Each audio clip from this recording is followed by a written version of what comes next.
ઘટનામાં બે જણા ગ્રાહક બનીને આવ્યા હતા લૂંટના ઈરાદે. એ લોકો પેલા દાગીને બાગીને બધું જોયો, પછી ભાઈને એકલા જોઈને એ લોકો ભાઈને દબાવી દીધો અને દુકાન લૂંટવાની ઈરાદે આવ્યા હતા. આ ઘટના છે 1 વાગ્યાની આસપાસ થઈ હતી. એ ઝપાઝપી થઈ, એમાં ભાઈને થોડુંક લાગી ગયું, છરી લઈને આવ્યા હતા. છરી લાગી ગઈ ભાઈને અને દવાખાને લઈ ગયા છે. અત્યારે 2 જણા હતા, મોઢા પર રૂમાલ બાંધેલો હતો, એમાંથી 1 જણા રૂમાલ ખુલી ગયો ને 1 જણાનું ફેસ દેખાય છે. 1 જણાનું ફેસ દેખાય છે અત્યારે. પોલીસ તપાસ કરે છે શું છે શું નહીં. લૂંટ બહાર આવતું નથી, સીસીટીવીમાં જોઈ છે લૂંટ થઈ કે નહીં, હજી પાકું ખબર પડતી નથી. ભાઈ આવે પછી ખબર પડશે કે લૂંટ થઈ કે નહીં, એમ પાકું દેખાતું નથી કઈ હજી. હવે તો આમાં શું કેવું કઈ ખબર નથી પડતી.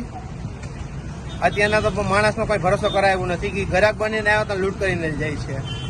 આમ બીજા માણસ ઉપર છાંટા ઉડે કે વ્યવસ્થિત માણસ આવતા હોય ને ગ્રાહક બની, એના ઉપર શંકા જાય. અત્યારે મોઢે રૂમાલ બાંધીને, અત્યારે ઉનાળો છે કે મોઢે રૂમાલ બાંધીને આપણે એવી રીતના થાય કે રૂમાલ, એ તો સિટીમાં તો ચાલતું જ રહેવાનું છે. દાદાગીરી લૂંટાગીરી તો ચાલે જ છે.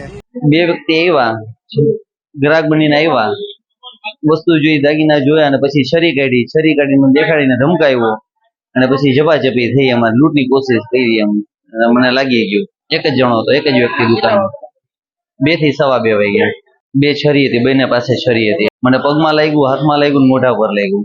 ના, એ દરવાજો બંધ કરી દીધો, કાચનો ડોર હતો ને એ બંધ કરી દીધો હતો.